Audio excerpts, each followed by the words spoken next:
And Ben's from Oregon and has a really, really interesting ministry, which I'll let you explain what you do, stuff like that. It's a pretty cool thing that he's involved in. He's a friend of John's, so it's been the Ben and John show. Last week we had the John show, this week we have the Ben show. And I think the things he's going to be sharing with you today are going to be super helpful when you step into that big, nasty world out there. And so let's give it up. All right. All right, Ben. Well, thanks for welcoming me, and I'm really thank you for just kind of a lot of you have been very kind in helping us figure out where we're supposed to be. I almost knocked on one of your windows last night because I was out studying down here way too late, and then I got back and realized they locked the doors. So I was trying to figure out how to use the keys to get in. It didn't work. Luckily, my wife woke up, but otherwise, you might have gotten a knock on your window like some sketchy guys outside trying to break into the building. Can I just pray for us before we get started? Father, Son, and Spirit, I'm just so grateful to get to be here this week, and I just pray that you would speak through me. I pray that you would speak to each one of us and teach us, not just through the words that I have to say, but through each other as we share and as we talk. And we love you, and we want to serve you well, and we want to serve each other well. And so I pray this in your name. Amen.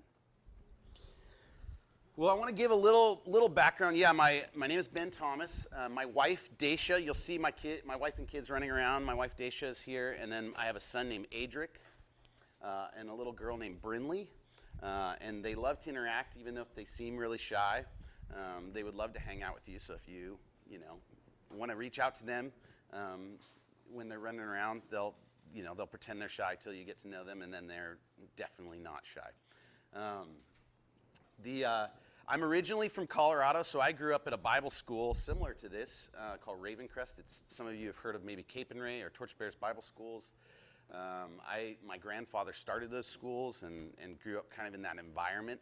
I actually went to Cape and Ray this is going to make me sound old, but in '96 with Dane. Some of you guys know Dane, teaches you guys. Dane and I went to Cape and Ray together. And then Alicia Clater. Some of you may know the Claters. They own Kauai Chicken, where Hayden works. And so it's been fun to kind of see them and hang out with them. Every time we come, it's kind of fun to come down and connect with people. And actually met Rick. He and Dane came out to the Q. Remember that? The Q conference. That's where I first met Rick. They were in Portland. Fish out of water. It was so great, but it was just like, wow, this is totally, Portland is... It's definitely a big city, and it was like you guys just have a way mellow, keep it slow vibe, and everybody's hustle bustle in Portland. Super grateful to be here. We live in Portland, Oregon now. I've been living there since after Cape and Ray. That's kind of where I ended up going.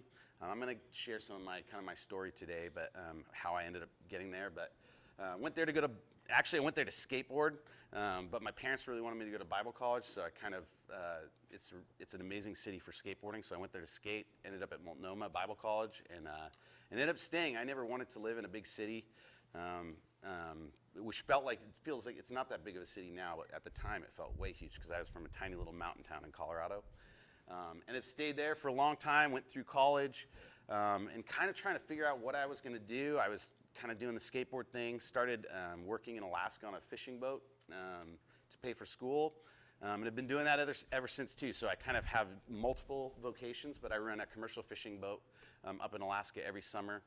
I'm a salmon fisherman, so if we can talk about that if you want to hear about fishing, I can tell you all about it. But I've been doing that. This will be my 25th year of running a boat up there. And it's been a fun adventure. I went through Bible college, then took over the whole skateboard ministry and did kind of skateboard evangelism and built skateboard parks and kind of traveled around, really just trying to tell kids about Jesus who like to skate. And it was kind of a way of getting people to hang out with us. It was something that I knew that scene really well and felt comfortable in, and it was amazing to see so many kids come to Christ just through sharing the gospel through skateboarding. And so did that a long time. Then I got old and my knees started hurting and kind of needed to transition. And so I ended up going back to the Bible college that I ran, or that was at, and ran their residence program. So I kind of ran all of the dorms and sort of the RAs, and we had a lot of RAs at that school, and kind of did leadership stuff for them. And through the process of that, just recognizing through working with skate kids, working with Bible college students who actually weren't that different from the skate kids, there's just a lot of pain. And I didn't really know, even though I went through Bible college, I didn't actually know how to walk with people in pain. And so I went to seminary, started working on my counseling degree, and started working at a church, kind of running the recovery community, which is really helping people get through addiction, navigate abuse, some of the things. And I was a pastor there for 14 years. Stepped down a couple years ago to kind of focus some time on my family, because over COVID was really rough for all of us. As a pastor being in Portland, Oregon, if you don't know anything about Portland, it's a very liberal, pretty rough spot, pretty antagonistic sometimes towards the church, which means it's a dark place, which it means it needs light, and people are looking for it. But it kind of wore on me, and growing up in a Christian kind of family, I always tell people growing up, it was always ministry first, family second, your own needs come third, and if you end up with your own needs, like, just give it to Jesus and he'll take them from you.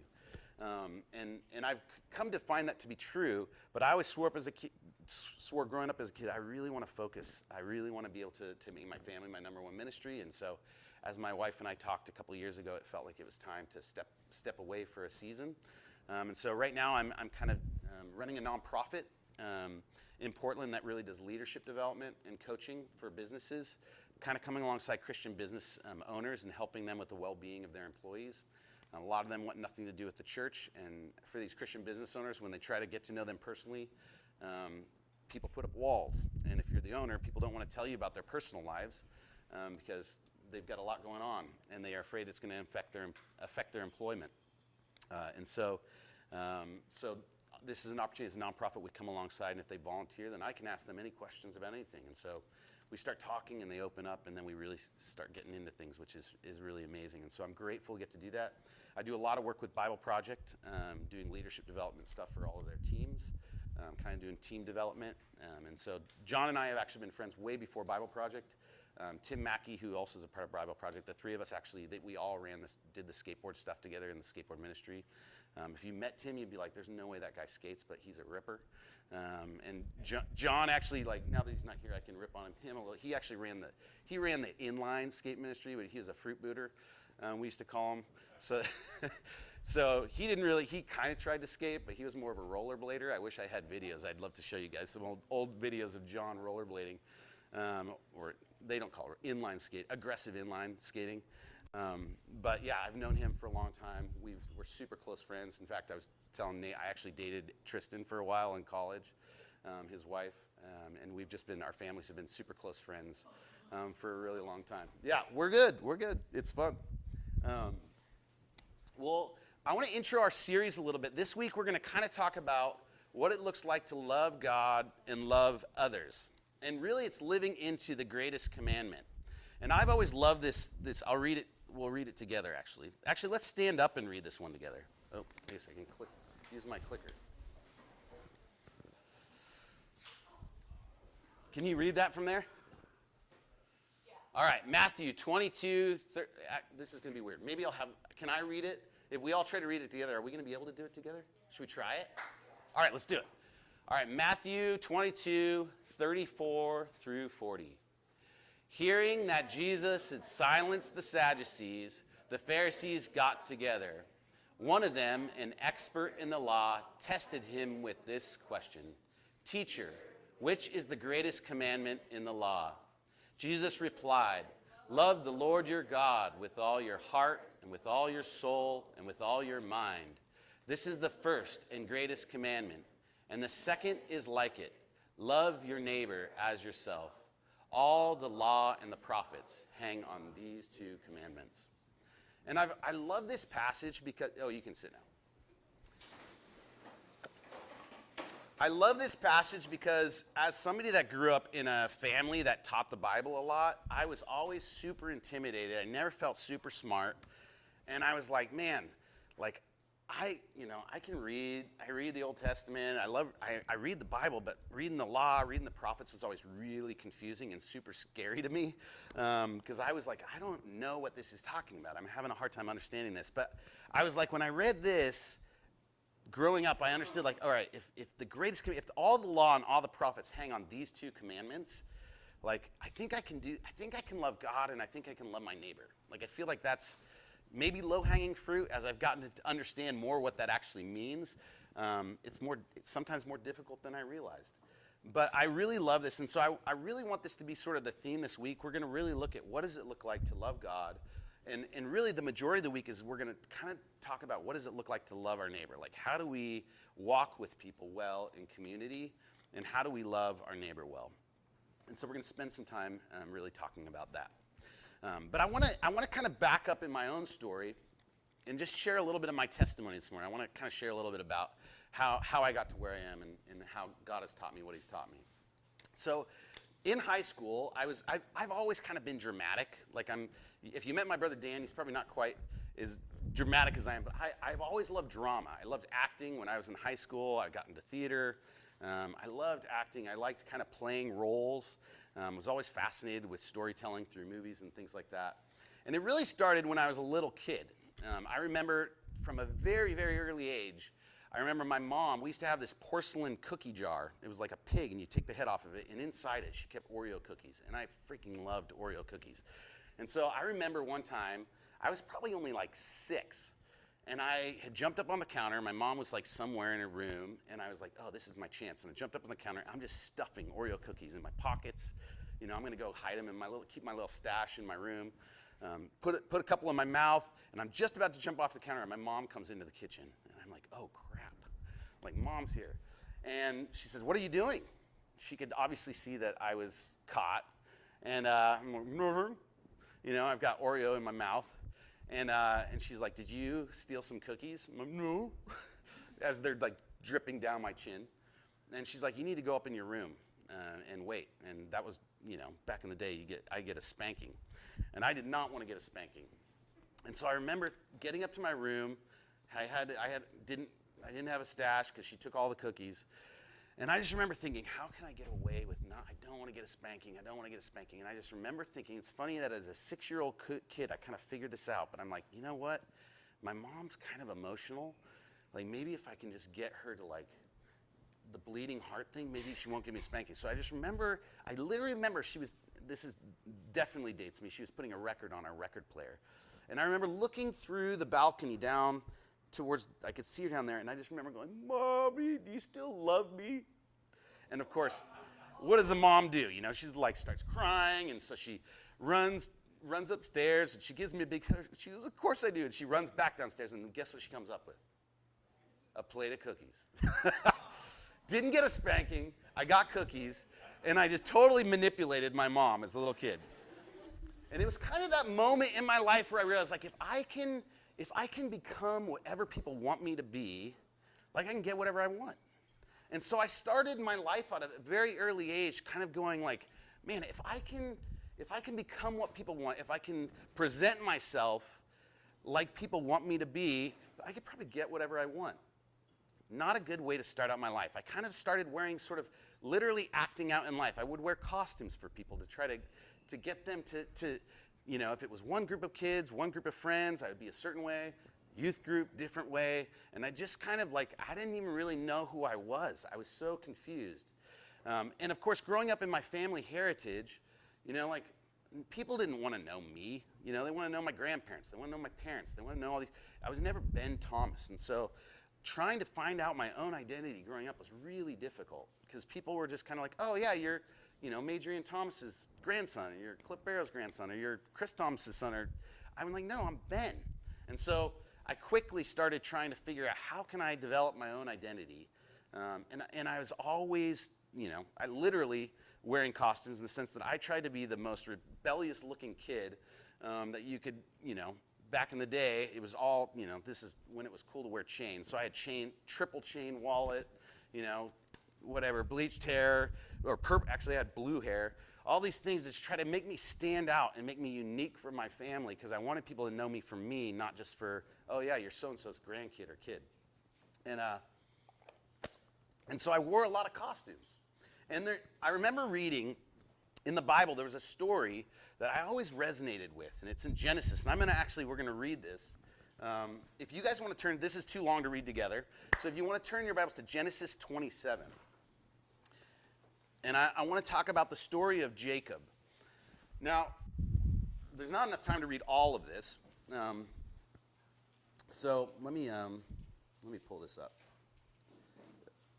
But the background with it, how many of you know this? Obviously, the story of Jacob and Esau. Have you guys read that, studied that? Really interesting story. And basically, Jacob and Esau are twins. They're born early. His earliest moment, Jacob literally was grabbing at his brother's heel, trying to pull him. Esau ended up coming out first, and so he was considered the firstborn. And the firstborn got all of the blessings of the family in sort of in that ancient Israel tradition, and the way that the firstborn received all of the blessing for the family. And so we kind of pick up here in 27 as they're older. You know, Esau is getting to an age where he's about to receive the family. His father is very sick and is about to die, and so he's going to sort of receive the family blessing. And so let me read this. When Isaac was old and his eyes were weak, he could no longer see. He called for Esau, his older son, and said to him, "My son." "Here I am," he said. Isaac said, "I am now an old man and don't know the day of my death. Now then, get your equipment, your quiver and bow, and go out to the open country to hunt some wild game for me. Prepare me the kind of tasty food I like and bring it to me to eat, so that I may give you my blessing before I die." Now Rebekah was listening as Isaac spoke to his son Esau. When Esau left for the open country to hunt game and bring it back, Rebekah said to her son Jacob, "Look, I overheard your father say to your brother Esau, 'Bring me some game and prepare me some tasty food to eat, so that I may give you my blessing in the presence of the Lord before I die. Now, my son, listen carefully and do what I tell you. Go out to the flock and bring me 2 choice young goats, so I can prepare some tasty food for your father, just the way he likes it. Then take it to your father to eat, so that he may give you his blessing before he dies.' Jacob said to Rebekah his mother, 'But my brother Esau is a hairy man, while I have smooth skin. What if my father touches me? I would appear to be tricking him and would bring down a curse on myself rather than a blessing.' His mother said to him, 'My son, let the curse fall on me. Just do what I say. Go and get them for me.' So he went and got them and brought them to his mother, and she prepared some tasty food, just the way his father liked it. Then Rebekah took the best clothes of Esau, her older son, which she had in the house, and put them on her younger son Jacob. She also covered his hands and the smooth part of his neck with the goat skins. And then she handed her son Jacob the tasty food." By the way, if goat skins, like his brother must have been really hairy. You think about, like, if you reach out and touch goat skins, like his brother must have been really hairy. She also covered his hands, smooth part of his neck with goat skins, and then she handed her son Jacob the tasty food and the bread she made. He went to his father and said, "My father." "Yes, my son," he answered. "Who is it?" Jacob said to his father, "I am Esau, your firstborn. I have done as you told me. Please sit up and eat some of my game, so that you may give me your blessing." Isaac asked his son, "How did you find it so quickly, my son?" "The Lord your God gave me success," he replied. Then Isaac said to Jacob, "Come near so I can touch you, my son, to know whether you are my son Esau or not." Jacob went close to his father Isaac, who touched him and said, "The voice is the voice of Jacob, but the hands are the hands of Esau." He did not recognize him, for his hands were hairy like those of his brother Esau. So he proceeded to bless him. "Are you really my son Esau?" he asked. "I am," he replied. Then he said, "My son, bring me some of your game to eat, so that I may give you my blessing." Jacob brought it to him, and he ate, and he brought some wine, and he drank. And then his father Isaac said to him, "Come here, my son, and kiss me." So he went to him, kissed him, and when Isaac caught the smell of his clothes, he blessed him and said, "Ah, the smell of my son is like the smell of a field that the Lord has blessed. May God give you heaven's dew and earth's richness, an abundance of grain and new wine. May nations serve you and peoples bow down to you. Be Lord over your brothers, and may the sons of your mother bow down to you. May those who curse you be cursed, and those who bless you be blessed." After Isaac finished blessing him, and Jacob had scarcely left his father's presence, his brother Esau came in from hunting. He too prepared some tasty food and brought it to his father. And then he said to him, "My father, please sit up and eat some of my game, so that you may give me your blessing." His father Isaac asked him, Who are you?" "I am your son," he answered, "your firstborn Esau." Isaac trembled violently and said, "Who was it then that hunted game and brought it to me? I ate it just before you came, and I blessed him, and indeed, he will be blessed." When Esau heard his father's words, he burst out with a loud and bitter cry and said to his father, "Bless me, me too, my father." But he said, "Your brother came deceitfully and took your blessing." Esau said, "Isn't he rightly named Jacob? This is the second time he has taken advantage of me. He took my birthright, and now he's taken my blessing." Then he asked, "Haven't you reserved any blessing for me?" Isaac answered Esau, "I have made him lord over you, and have made all of his relatives his servants, and I have sustained him with grain and new wine. So what can I possibly do for you, my son?" Esau said to his father, "Do you have only one blessing, my father? Bless me too." Then Esau wept aloud. His father Isaac answered him, "Your dwelling will be away from the earth's riches, away from the dew of heaven above. You will live by the sword, and you will serve your brother. But when you grow restless, you will throw his yoke from your neck." Esau held a grudge against Jacob because of the blessing his father had given him. He said to himself, "The days of mourning for my father are near. Then I will kill my brother Jacob." When Rebekah was told what her older son Esau had said, she sent to her younger son Jacob and said to him, "Your brother Esau is planning to avenge himself by killing you. Now then, my son, do what I say. Flee at once to my brother Laban in Haran. Stay with him for a while until your brother's fury subsides. When your brother is no longer angry with you and forgets what you did to him, I'll send word for you to come back here. Why should I lose both of you in one day?" So it's an interesting story, and I related to this because the reality is, like, Jacob was one of those, he was a guy that wore costumes. And I was like, oh, I can relate to this guy. Like, he kind of knew what he wanted to get, prompted by his mom. And, we have people in our lives that will prompt us to do things that we shouldn't do. But there was a pattern from day one, even grabbing his heel, trying to pull his brother back in the womb. All through Jacob's life, you see these patterns of deception, of wearing costumes, of doing these things to try to be deceptive.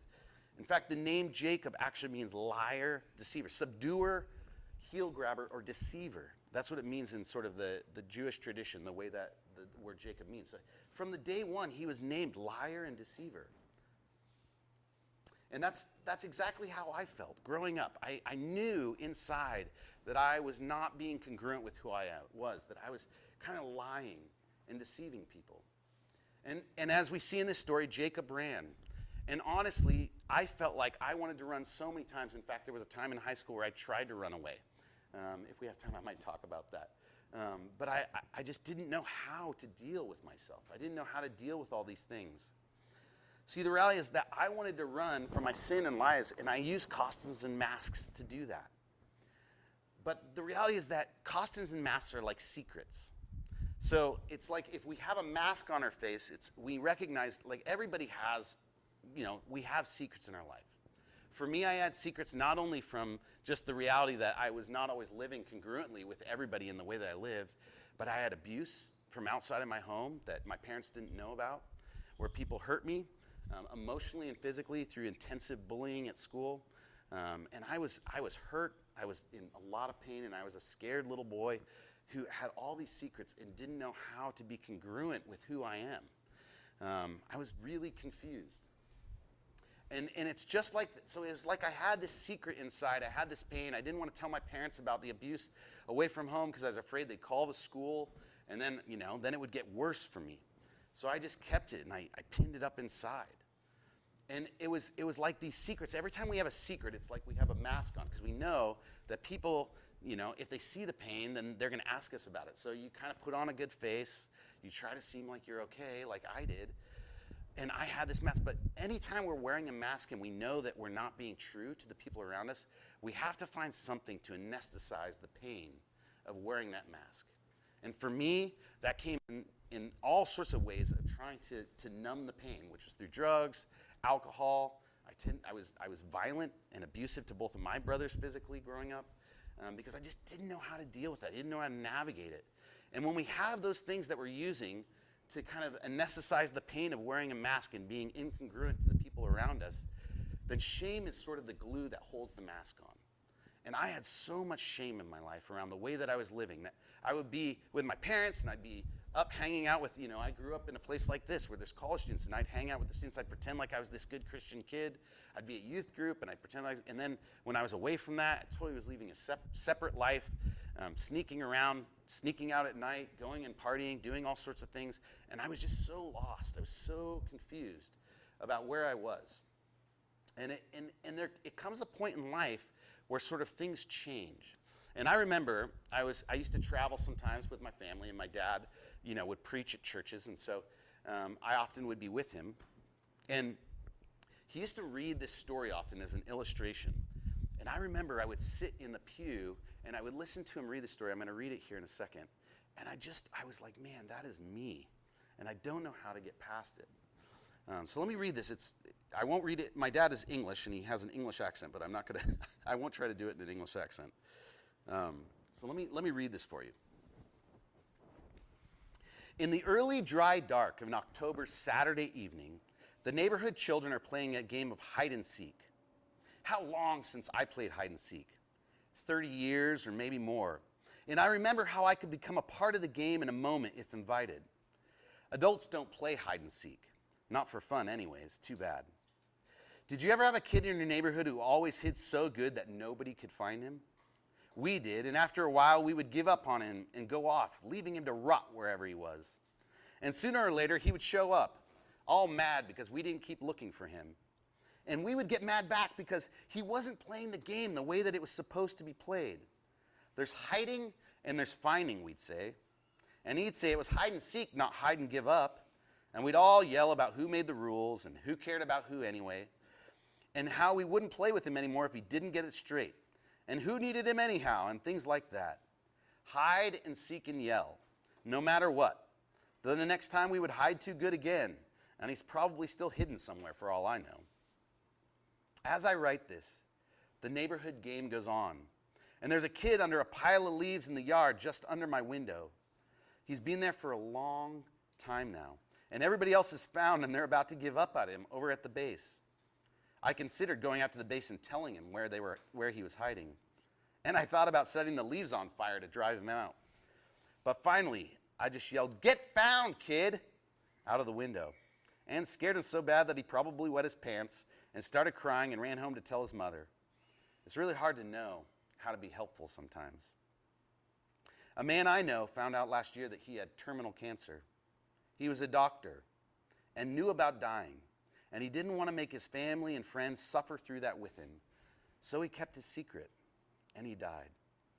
Everybody said how brave he was to bear his suffering in silence and not tell everybody, and so on and so forth. But privately, his family and friends said how angry they were that he didn't need them, that he didn't trust their strength, and it hurt that he didn't say goodbye. He hid too well. Getting found would have kept him in the game. Hide and seek, grown-up style. Wanting to hide, needing to be sought, and confused about being found. I don't want anyone to know. What will people think? I don't want to bother anyone. Better than hide and seek, I like the game called Sardines. In Sardines, the person who's it goes and hides, and everybody goes looking for him. And when you find him, you get in with him and hide there with him, and pretty soon everybody is hiding together, all stacked in a small space like puppies in a pile. And pretty soon, somebody giggles and somebody laughs, and everybody gets found. Medieval theologians even described God in hide-and-seek terms, calling him Deus obscundus. But me, I think God's a sardine player, and will be found the same way that everyone gets found in sardines, by the sound of laughter and those heaped together at the end. "Ollie, ollie, oxen free!" The kids out in the street are hollering the cry that says, "Come on in wherever you are, it's a new game." And so I say to all those who have hid too good, get found, kid. Ollie, ollie, oxen free. This is from a book called All I Really Need to Know I learned in kindergarten. And I remember I would sit there with my dad at the service, and I would listen to him, sharing this story. He'd read this out loud, and I remember hurting so bad inside because I knew that I was hiding. I knew that he didn't actually, there were so many things that I did that were deceptive to my parents, and they had no idea what was going on. And I had been hiding behind these costumes, and I was so confused about who I was. I wanted to run. I really did. And no matter how far we run, the reality is no matter how far we run from our sin and our lies and our deception, eventually it's going to catch up with us. And it did for me. I hit a wall. I got towards, I think it was my senior year of high school. The reality is like, so it's always so hard to tell this story because sometimes I look back and go, man, what was I thinking? But I was selling drugs to my dad's Bible college students. So it's like if somebody lived on campus and I was selling you weed. I was doing all sorts of things as a kid. As this 18-year-old, I had a whole separate life, drinking and driving and all these things. And I got caught. I got caught by the police. I got in a car accident, and I'd been drinking. I had alcohol in the car, and totally got busted. And it was like I hit this wall, and it was like in this moment, it was like all of those masks and all those costumes got ripped off, and everybody could see who I was. It was like I was naked. I was exposed, and everybody could see me, and it was like, you're not the person I thought you were. My friends were like, you should run away. Your parents are like going to, send you some private school or something, And I'm like, no, I can't do that. I tried. I couldn't do it. I couldn't leave my parents because I knew they loved me. My parents and my family and my friends and those that in my youth group and things are like, dude, who are you? Like, this is not, you've been lying to us the whole time. And I felt shattered. I felt like, man, I don't even know who I am anymore. But it came to the point that I had to admit who I was. And I had to be honest about it. And this is true of Jacob too. Let's look at Genesis. That was Genesis. Jacob, I told you this means heel grabber, deceiver. So this is later in the story. Jacob runs away, right? So he goes and he even goes and gets married. He ends up deceiving his father-in-law. His father-in-law's pissed at him. And so then he runs away again. And he hears that his brother Esau is coming after him, that his brother is on his way with an army of people, and Jacob is running with his family and doesn't know what to do. And at one point, Esau's getting close. He doesn't know what to do, and so he's got to try to get away from his family, put them in a place that's safe so that he can at least confront his brother. And so this is where we find ourselves in Jacob. I think this is, chapter 32, verse 22. That night, Jacob got up and took his 2 wives, his 2 female servants, and his 11 sons, and crossed the ford of the Jabbok. After he had sent them across the stream, he sent over all of his possessions. So Jacob was left alone, and a man wrestled with him till daybreak. When the man saw that he could not overpower him, he touched the socket of Jacob's hip, so that the hip was wrenched. And as he wrestled with the man said, "Let me go, for it's daybreak." But Jacob replied, "I will not let you go unless you bless me." The man asked him, "What is your name?" "Jacob," he answered. Then the man said, "Your name will no longer be Jacob, but Israel, because you have struggled with God and with humans and have overcome." Jacob said, "Please tell me your name." But he replied, "Why do you ask my name?" And then he blessed him there. So Jacob called the place Peniel, saying, "It is because I saw God face to face, and yet my life was spared." The sun rose above him as he passed. I don't need to read the rest of that. But the reality is, this is what happened to Jacob. He hit a wall, right? He wrestled with God, and God jarred his hip in this space. And at this point, God says to him, "What is your name? Who are you?" And it was like he had to just go, I am Jacob. I'm a liar. I'm a deceiver. And it was almost like at that point when he admitted who he was and he was honest with who he was, that's when God said, finally, I'm going to change your name and I'm going to call you Israel. And of course we know that Jacob goes and is the father of all the 12 tribes of Israel, that God used him in many ways in his life. And for me, it was no different. I'm still in the process of learning that. But I had to be honest with who I was, and I had that moment where sort of I hit that wall and it felt like I was completely exposed, and it was like I had to tell my parents, like, this is everything I've been doing. Like, this is the pain that I've gone through. This is the abuse that I experienced, and I haven't known how to navigate it. It was a really hard time of my life, really confusing, and I was scared. But it was at that moment that there was a turn in my life where it was like, all right, God, I want to try to figure out who you are. I want to try to really know you. I've claimed I'm a Christian. I think I am, maybe. I know that I said the prayer when I was a kid, but I don't really fully know that I actually live into that and believe it. But I want to be honest with who I am, and I want you to change me. And I'm still in that process. We never graduate from the school of self-awareness, but I feel like God has slowly in my life been sort of giving me a new name. He's been teaching me and showing me how he wants to use me. And really this week, I want us to really focus on how do we want to be used by God? What does it look like for us to love God? What does it look like for us to love our neighbor? I want to show you this video. Some of you, I don't know if you've seen this before. Hopefully it comes up here. But this also illustrates the point of how I felt growing up. And this is what the world, there's so many people in the world that are just like this. When I was a kid, I used to think that pork chops and karate chops were the same thing. I thought they were both pork chops. And because my grandmother thought it was cute, and because they were my favorite, she let me keep doing it. Not really a big deal. One day, before I realized fat kids are not designed to climb trees, I fell out of a tree and bruised the right side of my body. I didn't want to tell my grandmother about it because I was scared I'd get in trouble for playing somewhere I shouldn't have been. A few days later, the gym teacher noticed the bruise and I got sent to the principal's office. From there, I was sent to another small room with a really nice lady who asked me all kinds of questions about my life at home. I saw no reason to lie. As far as I was concerned, life was pretty good. I told her whenever I'm sad, my grandmother gives me karate chops. This led to a full-scale investigation, and I was removed from the house for 3 days until they finally decided to ask how I got the bruises. News of this silly little story quickly spread through the school and earned my first nickname, Pork Chop. To this day, I hate pork chops. I'm not the only kid who grew up this way. Surrounded by people who used to say that rhyme about sticks and stones. As if broken bones hurt more than the names we got called them all. So we grew up believing no one would ever fall in love with us.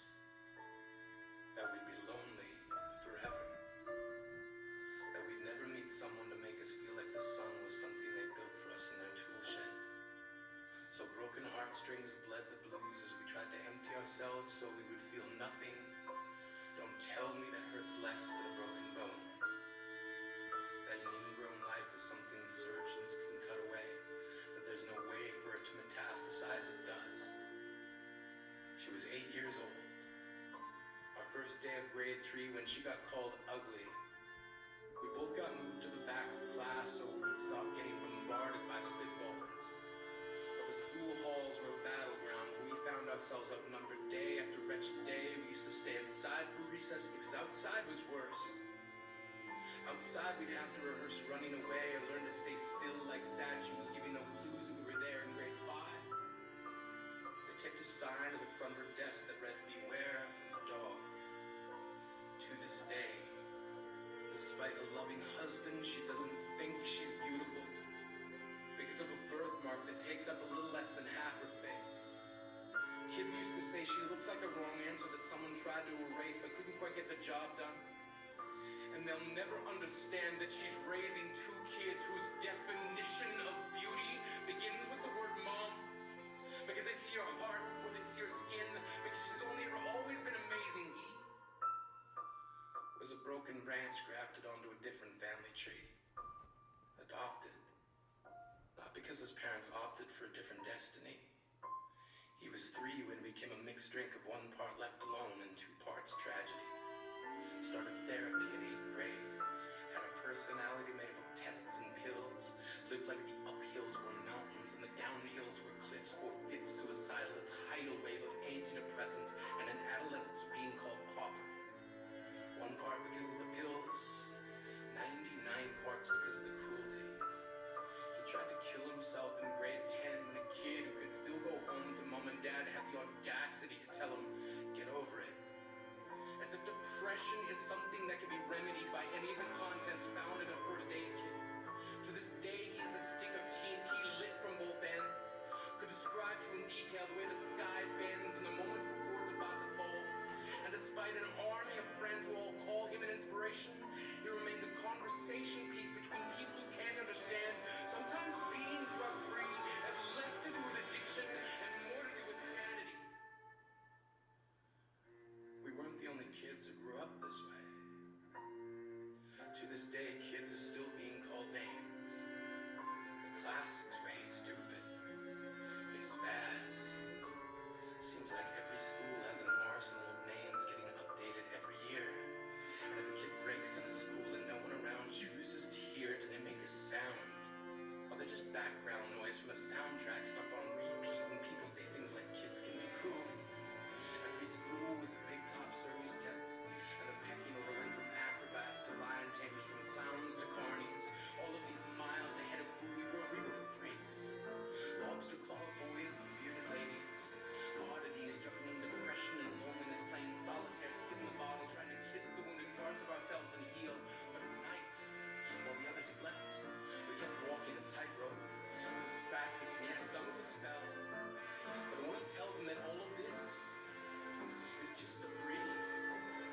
decided to pick you last for basketball or everything. Maybe you used to bring bruises and broken teeth to show and tell but never told. Because how can you hold your ground if everyone around you wants to bury you beneath it? You have to believe that they were wrong. They have to be wrong. Why else would we still be here? We grew up learning to cheer on the underdog because we see ourselves in them. We stem from a root planted in the belief that we are not what we were called. We are not abandoned cars stalled out and sitting empty on some highway. And if in some way we are, don't worry. We only got out to walk and get gas. We are graduating members from the class of we made it. Not the faded echoes of voices crying out names will never hurt me. Of course, they did. But our lives will only ever always continue to be a balancing act that has less to do with pain and more to do with beauty.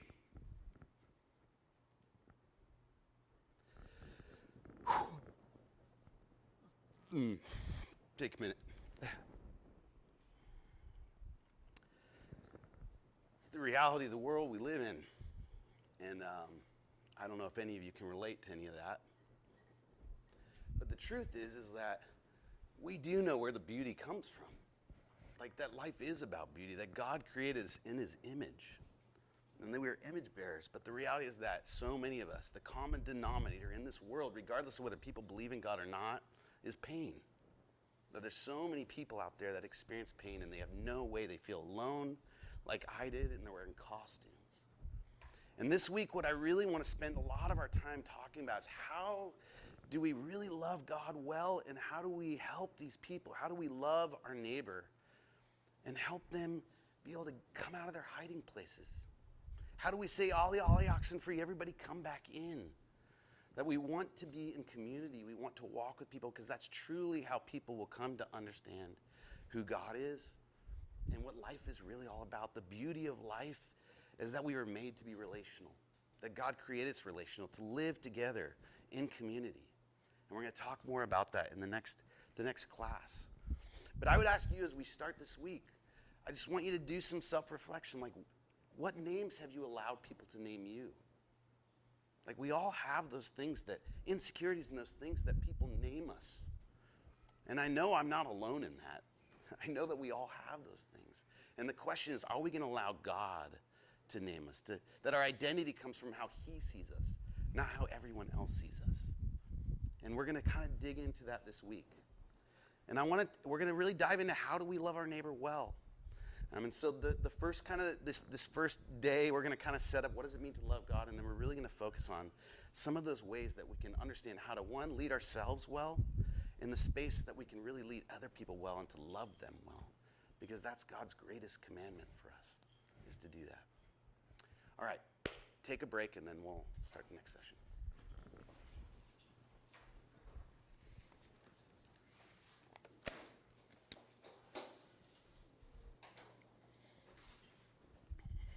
We're back at, what, 10? Or no, what? I didn't even know what time it is. 11.